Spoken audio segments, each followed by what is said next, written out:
तो dear student, आज हम बात कर रहे हैं डीसी लोड लाइन के बारे में। जैसा मैंने आपको बताया था कि हम किसी भी ट्रांजिस्टर के को ऑपरेट कराने के लिए सबसे पहले ट्रांजिस्टर की वाइसिंग करेंगे और वाइसिंग करने के बाद हम डीसी लोड लाइन फिक्स करते हैं या लोड लाइन फिक्स करते हैं, जिस लोड लाइन को हम डीसी और एसी दो अलग अलग तरीके से एनालिसिस कर सकते हैं। तो सबसे पहले हम देखते हैं कि कॉमन इमीटर ट्रांजिस्टर सर्किट, और कॉमन इमीटर ट्रांजिस्टर सर्किट के बारे में हम जानते हैं पहले से कि एम्पलीफायर की तरह जब भी ट्रांजिस्टर को ऑपरेट कराना हो तब हम कॉमन इमीटर एम्पलीफायर लेंगे, और कॉमन इमीटर एम्पलीफायर में भी बेस इमीटर जंक्शन को फॉरवर्ड वाइज और कलेक्टर इमीटर जंक्शन को रिवर्स वाइज करते हैं। तो सबसे पहले मैं एक लोड लाइन एनालिसिस के लिए आपको कॉमन इमीटर सर्किट बना के दिखाता हूं। ये लोड लाइन एनालिसिस लिख रहा हूं मैं सिंपली। इसको हम दोनों तरीके से कर सकते हैं, एसी लोड लाइन एनालिसिस और डीसी लोड लाइन एनालिसिस। तो सबसे पहले मैं एक कंप्लीट सर्किट जो एक एसी सिग्नल के साथ हम यूज करेंगे वो बना के दिखाऊंगा, और फिर उसके बाद हम जब डीसी की एनालिसिस करेंगे तो सर्किट कुछ डिफरेंट होगा, और एसी से एनालिसिस करेंगे तब सर्किट डिफरेंट होगा। तो मैंने एक सिंपल सेल्फ वाइज सर्किट या फिक्स्ड वाइज सर्किट यहाँ ड्रॉ कर रहा हूं, और उस सर्किट को हम देख सकते हैं कि यहाँ पे एसी इनपुट सिग्नल अप्लाई करेंगे, एक कैपेसिटर लगाया हुआ है एसी इनपुट सिग्नल, जो ट्रांजिस्टर एसी इनपुट सिग्नल जहां से ट्रांजिस्टर को प्रोवाइड करेंगे इसे इनपुट कपलिंग कैपेसिटर बोलेंगे।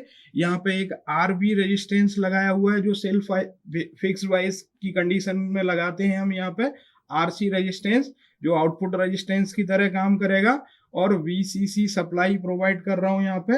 आउटपुट में एक कैपेसिटर के थ्रू लूंगा लोड से, जहाँ पे कपलिंग कैपेसिटर बोला जाएगा इसको, और यहाँ पे एक आरएल रजिस्टर लगाएंगे जिसे लोड रेजिस्टेंस के नाम से जाना जाता है। तो ये सर्किट मैंने जो बनाया है NPN simple NPN transistor is connected in the common emitter configuration, जो एम्पलीफायर की तरह काम करता है, उसी कंडीशन के लिए मैंने इस सर्किट को तैयार किया है। अब जब हम इसकी डीसी एनालिसिस करेंगे तो एसी सोर्स को ग्राउंडेड कर देंगे, एसी सोर्स ग्राउंडेड हो जाएगा।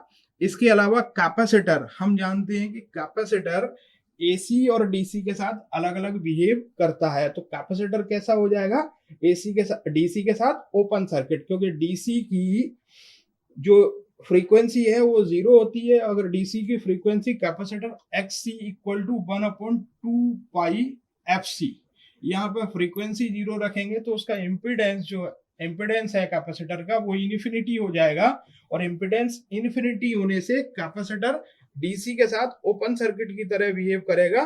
तो जो सर्किट होगा डीसी एनालिसिस के लिए, जो सर्किट होगा वो मैं सर्किट यहाँ फिर से ड्रॉ कर रहा हूँ, कॉमन इमीटर कॉन्फ़िगरेशन में सर्किट है और उसे डीसी एनालिसिस के लिए ड्रॉ कर रहा हूँ। मैंने एमीटर को ग्राउंडेड कर रखा है, ये base register R B, collector register R C, और ये वीसीसी के साथ कनेक्टेड है, प्लस वीसीसी लिख दिया है मैंने यहाँ पे क्योंकि ये रिवर्स वाइज कंडीशन में कनेक्टेड है, और प्लस माइनस वीसीई वोल्ट यहाँ पे आएगा, और plus minus V base emitter volt यहाँ पे आएगा, जो बेस इमीटर के बीच में वोल्टेज है, यहाँ पे कलेक्टर इमीटर के बीच में वोल्टेज है। यहाँ एक करंट फ्लो होगा आईसी और यहाँ एक करंट फ्लो होगा आईबी। देख सकते हैं हम दोनों करंट है आईबी आईसी, यहाँ एक आई इसकी जरूरत हमें नहीं पड़ेगी इसलिए मैंने इसको मार्क नहीं किया था। अब हम देखेंगे कलेक्टर सर्किट पर केबीएल को अप्लाई करते हैं। वाई अप्लाइंग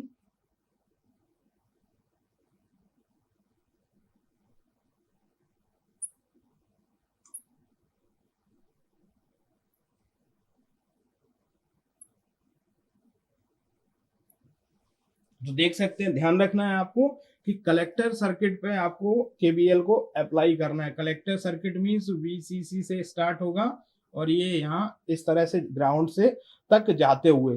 तो जब हम इसमें केबीएल लिखेंगे तो केबीएल क्या आएगा, VCC minus IC RC minus VC is equal to 0, या फिर हम कह सकते हैं कि VCC equal to IC RC plus VCE. तो देख सकते हैं यहाँ पे कि वीसीसी, ये जो बैटरी वोल्टेज है वो इस रेजिस्टेंस आरसी के अक्रॉस वोल्टेज ड्रॉप और ट्रांजिस्टर के अक्रॉस वोल्टेज ड्रॉप। जो ट्रांजिस्टर के अक्रॉस वोल्टेज ड्रॉप वीसी है नेग्लिजिबल होगा, most of voltage drop will be here. तो इस बेसिस पे हम इसको एक इक्वेशन के फॉर्म में रिकैलकुलेट करते हैं, तो एक इक्वेशन निकल के आएगी I C equal to V C C minus V C E upon R C. ये इक्वेशन आ गई। इस इक्वेशन को रीअरेंज करता हूं मैं यहाँ पे, तो इक्वेशन को रीअरेंज करने पे मुझे एक इक्वेशन मिलेगी R C equal to minus one upon R C, I C equal to minus one upon R C V C E plus V C C upon R C. ये एक equation निकल के आई जिसमें एक्स एक्सिस पे V C है और y axis पे IC है। जस्ट इमेजिन करें कॉमन इमीटर कॉन्फ़िगरेशन की कैरेक्टरिस्टिक्स, तो कैरेक्टरिस्टिक हम कहाँ प्लॉट करते थे, VC x एक्सिस पे और IC y एक्सिस पे, इस तरह से प्लॉट करते थे। तो इस इक्वेशन में अगर इसके लिए मैं एक इक्वेशन लिखने जाऊं और उस इक्वेशन को कंपेयर करूं y equal to M X plus C से, तो m इक्वल टू यहाँ पे क्या है, m equal to minus one upon R C and c equal to V C C upon R C. That means c is the intercept at y axis and slope of equation is minus one upon R सी।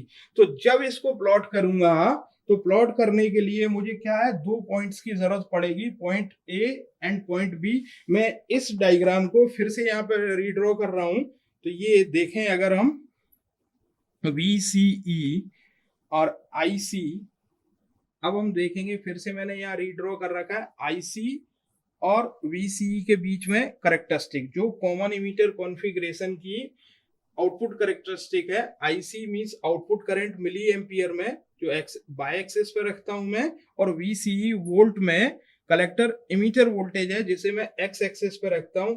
इस characteristic के लिए मैं यहाँ पे y equal to M X plus C और output के लिए जो एक्सप्रेशन है I C equal to minus one upon R C V C plus V C C upon R C को कंपेयर करता हूं।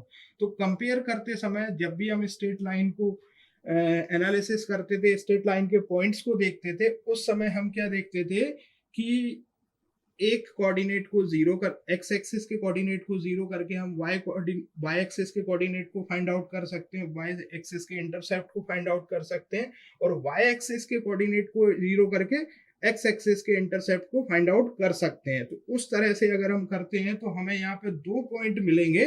वो दो पॉइंट हम देखते हैं। For the point A, suppose that Y axis का कोऑर्डिनेट को हम जीरो करते हैं, आई सी को जीरो करते हैं अगर हम, IC इक्वल टू जीरो, उस कंडीशन में VC is equal to VCC। तो ये पॉइंट हो गया A and that is equal to VCC। Point A indicate करता है यहाँ पे, और दूसरे पॉइंट B के लिए हम कैलकुलेट करते हैं जहां पे एक्स एक्सिस के कोऑर्डिनेट VCE को जीरो करते हैं, VCE इक्वल टू जीरो। तो जब इस इक्वेशन में VCE equal to zero substitute करते हैं तो IC equal to VCC upon RC, ये वैल्यू मुझे मिलती है। तो पॉइंट B इसके करस्पॉन्डिंग वैल्यू मिलेगी IC equal to VCC upon RC। ये दो पॉइंट मिल गए, y एक्सिस का इंटरसेप्ट, x एक्सिस का इंटरसेप्ट, और इन दोनों पॉइंट्स को मिलाएंगे। मैं यहाँ पे लिख देता हूं, वैल्यूज लिख देता हूं उसकी, पॉइंट्स की 0 और यहाँ पे VCC 0, और इन दो पॉइंट्स को जब मिलाते हैं तो एक स्ट्रेट लाइन आएगी। वो स्ट्रेट लाइन कहलाती है लोड लाइन या DC लोड लाइन, क्योंकि हम DC एनालिसिस कर रहे थे। तो यहाँ पे जो लाइन आएगी वो DC लोड लाइन कहलाएगी, जिस लोड लाइन का स्लोप होगा minus one upon R C. M equal to यहाँ पे वन अपॉन आर सी है, तो minus one upon R C. तो दो पॉइंट्स मिले मुझे यहाँ पे, point A point B. I C equal to zero के लिए पॉइंट ए मिला जहां पे VC इक्वल टू VCC, और पॉइंट बी मिला VC इक्वल टू जीरो के लिए, उसके लिए IC equal to VCC upon RC। तो ये लाइन जो है लोड लाइन कहलाएगी। जब हम डिफरेंट डिफरेंट रीजन्स के लिए इसको स्टडी करेंगे, तब ये लोड लाइन में हमें दिखाया जाएगा कि कहाँ सैचुरेशन रीजन। फॉर एग्जांपल अगर मैं यहाँ करेक्टरिस्टिक एक नए फिगर में यहाँ करेक्टरिस्टिक ड्रॉ करता हूँ VC और IC के बीच में, ये कॉमन इमीटर की करेक्टरिस्टिक जैसी मैंने ड्रॉ की है, तो ये लोड लाइन हो गया यहाँ पे पॉइंट A और पॉइंट B। यहाँ पे हम डिफरेंट पॉइंट बना सकते हैं PQRS, और ये रीजन यहाँ पे कहलाएगा लोड लाइन, ये वाला रीजन यहाँ पे सैचुरेशन रीजन, ये कट ऑफ रीजन, और ये रीजन कहलाएगा इसका एक्टिव रीजन। तो ये हमने आज डीसी लोड लाइन देखी, यहाँ पे डीसी लोड लाइन ड्रॉ करना सीखा।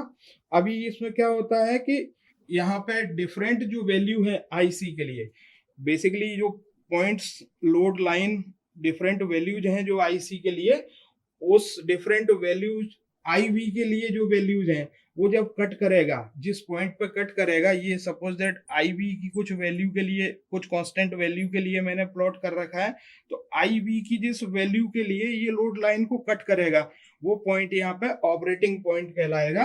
ऑपरेटिंग पॉइंट को क्वासिएंट पॉइंट या क्यू पॉइंट के नाम से भी जाना जाता है। That should be stable for smooth operation of transistor as an amplifier. तो ये आज हमने क्या देखा, डीसी लोड लाइन एनालिसिस किया, यहाँ पे सिंपल लोड लाइन एनालिसिस कह सकते हैं या डीसी लोड लाइन एनालिसिस कह सकते हैं, because we have done it for the DC circuits, so it is DC load line analysis. हम इसी तरह से एसी लोड लाइन एनालिसिस भी देखेंगे, बट अभी यहाँ पे हमने क्या किया कि एक आउटपुट कैरेक्टरिस्टिक VC और IC के बीच में, और उस पर डीसी लोड लाइन एस्टेब्लिश की यहाँ पे इस सर्किट में। Thank you.